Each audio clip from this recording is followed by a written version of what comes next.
guys, welcome to the Body and Soul Shop. We are wrapping up this 66 Jag XKE and it's getting ready to go to the upholstery shop. It's going to have a new soft top put on it and a new headliner in the hard top. And then it'll be back here just for a day when we put the rear window back in the hard top. We're done. We did not do anything basically to the underneath of the car detail wise, but it's got a whole new rear roll pan, whole new front roll pan.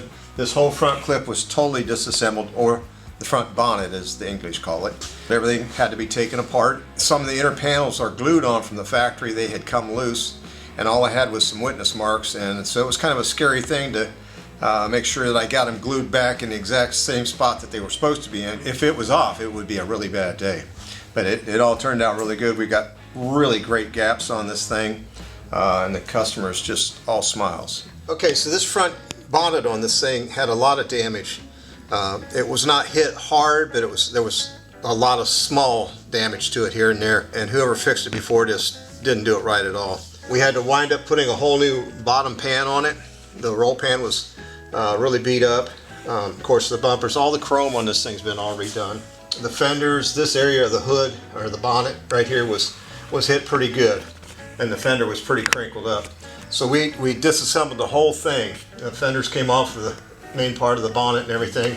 All the substructure was out of it, but we got it all back in. Everything's lining up great, and we're real happy with the way it come out. Okay, so this section right in here was all rusted out before. This was all just Bondo right in here, and they had taken a patch and put it over top the rust and tack welded it on and just bondoed over this whole thing. So I had to cut that all out and refabricate all that, and it come out really sweet. So this whole rear roll pan has a seam in behind the bumper. So from one side to the other, we took the whole bottom pan out of it. We had to take the gas tank, of course, out of it and everything. But that whole bottom pan was cut off and replaced with a new one. And we had some fitment issues that we had to overcome, but we beat it, and it turned out really great. The customer wanted a whole polished stainless steel exhaust system, so I think he ordered it from Scotland, and the guys really knocked it out of the park. The thing fit great, but the main thing he wanted was a more throaty sound. So this thing almost sounds like it's got Flowmasters on it. The polished stainless just really makes that exhaust system pop against this black. So whoever patched this up before had just taken sheet metal and tack welded it on there over top of the rust, and then just bondoed it. It was a mess. So we had to cut the outside off of it and the inside bottom off and recreate that. Seth did a phenomenal job. I had him do almost all the sheet metal work on this thing, and he just really excelled at it. He did a great job. Love the gaps. They're nice and even, and just really turned out good. And that's a nice reflection on you.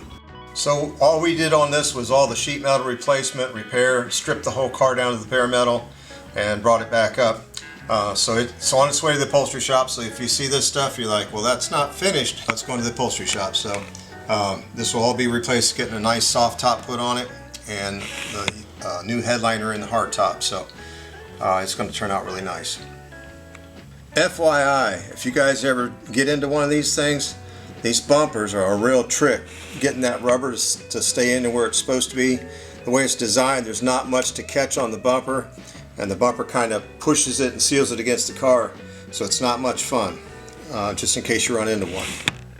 Hey, so I want to give Seth Conley a shout out. He did a phenomenal job on this car. He really nailed it, and we just want to say thank you so much for watching. It's almost Christmas, and so I hope you all have a very blessed and Merry Christmas, and may God bless you.